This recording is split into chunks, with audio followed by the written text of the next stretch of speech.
quebranta meu coração.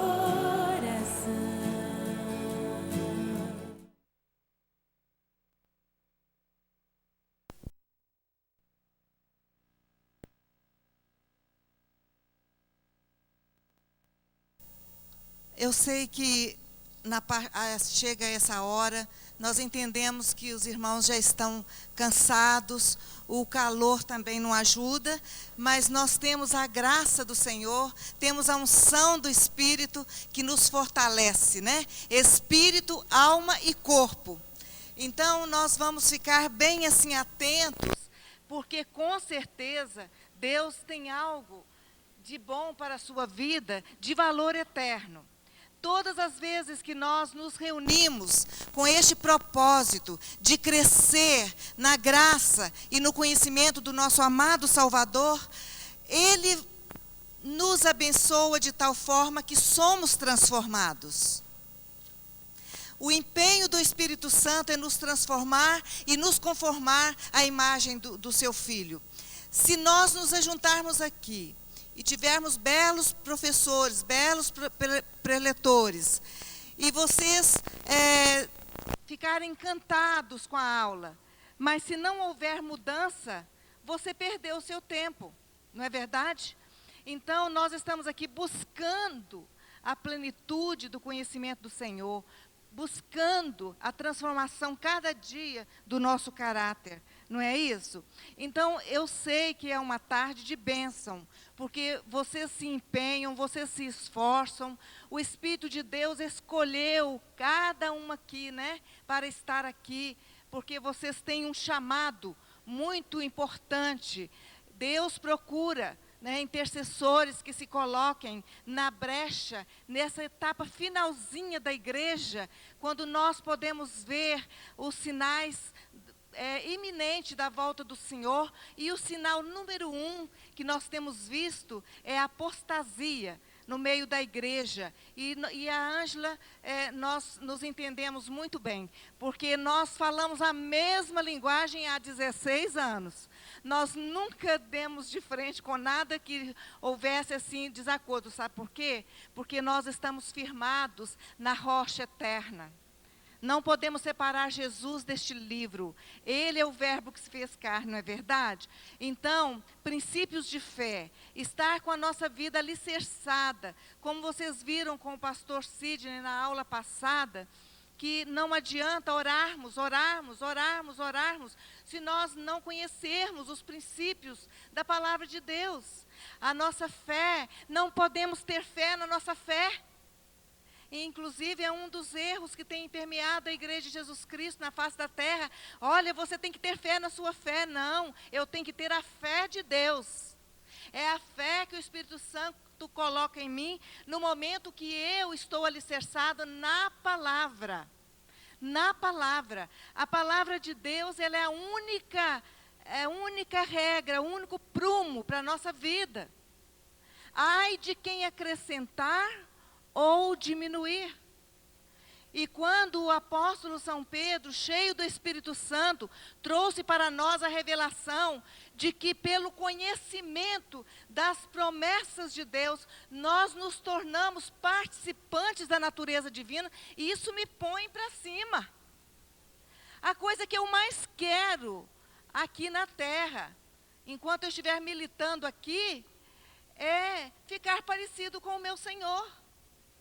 Quando chegarmos lá, Ele vai procurar em nós essa semelhança. Não é verdade? E é através da palavra, desses fundamentos de fé, nós temos que saber o que nós cremos. Não é? E hoje tem muita gente, está em qualquer movimento, vai para ali, vai para lá, e não sabe o que crê. E nós estamos vendo como nunca pessoas se desviando, porque não tem os alicerces firmados na palavra, na rocha, não é? Então, o intercessor eficaz, ele é um amante da palavra. Ele faz que nem o profeta Jeremias. Senhor, achando as tuas palavras, logo as comi, e elas me foram gozo e alegria para o coração. Não é verdade? Então, nós temos muito que crescer. muito. Nós sabemos em Isaías, no capítulo 12, que ele diz que nós podemos tirar com alegria das fontes da salvação tudo que nós precisarmos para termos uma vida abundante aqui nessa terra, porque nós temos uma missão a cumprir.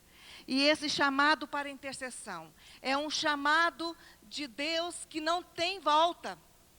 Não tem volta. Pode ser qualquer hora da noite ou da madrugada. Quando o Espírito do Senhor me chama, não importa. Às vezes o cansaço não me deixa nem ficar sentada. E eu tenho que orar andando pela madrugada, porque ali é um chamado e tem que ser naquela hora. Tem que ser naquela hora, não pode ser depois.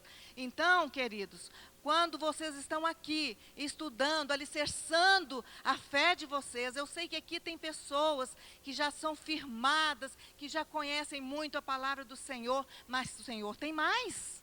O Senhor tem mais. Se o Senhor fosse demorar e eu fosse morrer lá para os 80, 90, né, eu creio que eu não tinha ainda tomado, com certeza. Não, ainda faltaria tanta coisa para eu conhecer do meu Senhor. Então, nós precisamos ser diligentes nestes fundamentos. E o fundamento começa com o credo apostólico, que o pastor Cid tão bem, na primeira aula, expôs para vocês, né, o porquê desse credo. As pessoas na igreja primitiva, era uma porcentagem muito grande de pessoas que não liam, né? E eles tinham que ter isso escrito, esta confissão. E quando eles confessavam Jesus, quando eles sabiam, eles tinham que saber o que eles estavam crendo, né? Porque não tinha essa coisa hoje que todo mundo fala que é cristão, não é? Então, eu moro lá no Santo Antônio, tem 2 centros espíritas, me contaram que um deles, pelo menos um deles, uma pessoa disse que as sessões são abertas em nome de Jesus. É uma blasfêmia, não é verdade? Então, nós sabemos que nós temos que conhecer esse credo, né? Então, por que eu creio em Deus Pai? Por que eu sei que Ele é o Criador dos céus e da terra? Né? Eu creio em Jesus Cristo, seu Filho. Eu creio no Espírito Santo. Né? Eu creio. Então, nós precisamos alicerçar isso na palavra. Na palavra, né? Então, quando nós cremos em Jesus, por que cremos em Jesus? Quem é Jesus? Nós ficamos um pouquinho tristes porque nós preparamos aqui nas transparências e o aparelho deu problema, né? Mas o Espírito de Deus vai fazer a mesma coisa. Ele não depende de nada disso, né? Isso são recursos que nós temos, mas o Senhor, Ele não se embaraça com nada.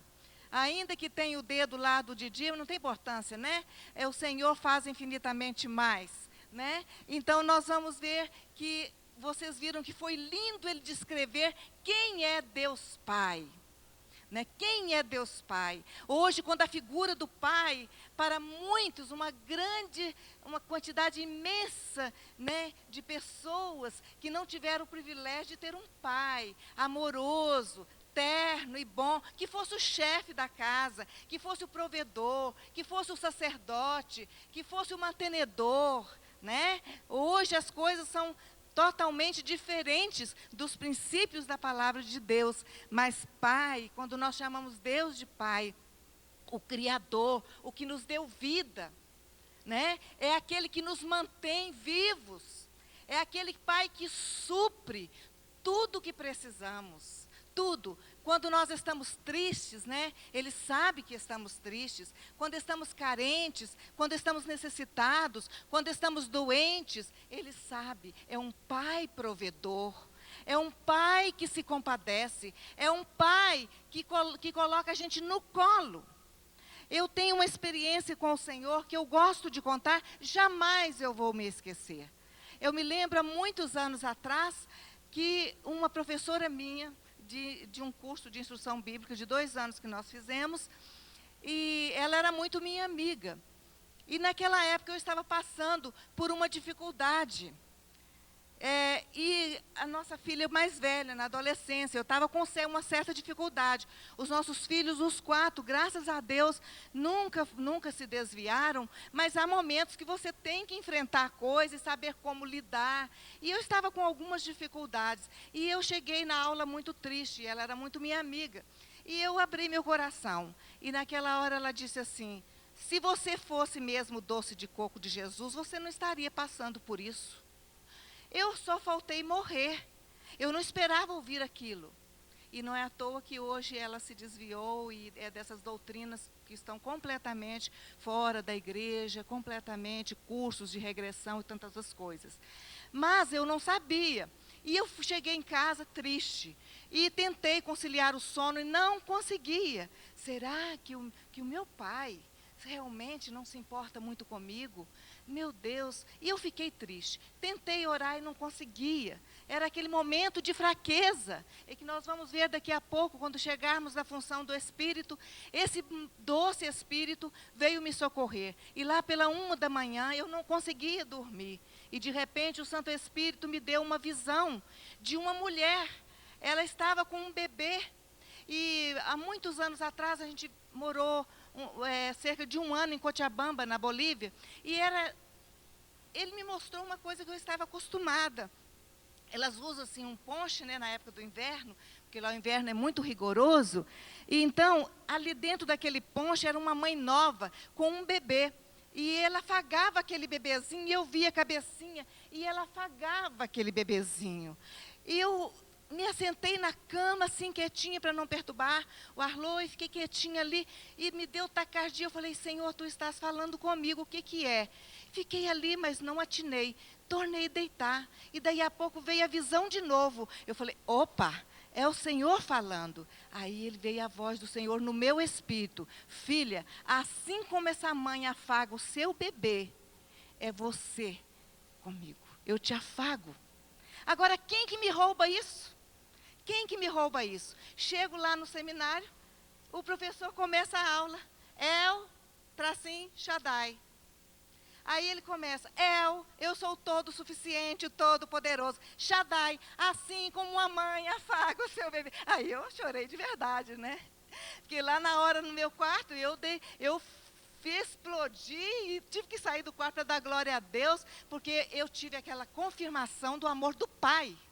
Do amor do Pai. É esse Pai que nós cremos. O Pai que nos deu vida através do seu Filho Jesus Cristo. Não é verdade? Isso não é lindo? Saber que Ele é o nosso Pai. Então, esse Pai providenciou, né? Dando o seu melhor. Então, nós cremos em Jesus Cristo como Jesus Cristo é como se fosse o braço do Pai nos resgatando, né? Então, ele veio nos buscar, dando a sua própria vida. Então, nós cremos, nós não temos nenhuma dúvida, né, nesse credo de que nós cremos em Jesus. Nós somos o povo chamado realmente de cristãos, né, porque nós cremos em Jesus Cristo, seu Filho amado. Então, esse Jesus, o profeta, cerca de uns 700 anos antes de Jesus nascer, Isaías profetizou: porque um menino nos nasceu, e um filho se nos deu, e o governo está onde? Hein, gente, lá atrás. O governo está onde? Nos nossos ombros? O governo está nos seus ombros. Quanto crente cansado, quanto crente oprimido, quanto crente que não rende nada, porque está levando fardo que não precisa mais ser levado. Jesus já levou, e agora o governo está sobre ele. Ele é o Senhor, né? Então, esse menino que Deus enviou, o governo está sobre os seus ombros, e o seu nome é Maravilhoso, Conselheiro, Deus Forte, Pai da Eternidade e Príncipe da Paz. É inadmissível um cristão não saber Isaías 6:9. É inadmissível saber na ponta da língua. porque esse é o nosso triunfo. Nós sabemos que Ele é o Senhor dos senhores. Ele foi o recurso que Deus teve, o melhor. Deus deu o seu melhor, o seu único filho, e nós cremos nessa verdade, não é? Glória a Deus. Nós temos que trabalhar aqui sem as transparências, né? Então, nós vimos aqui quem é Jesus. Algumas coisas, vocês depois, eu não sei se vai ter possibilidade, nós podemos,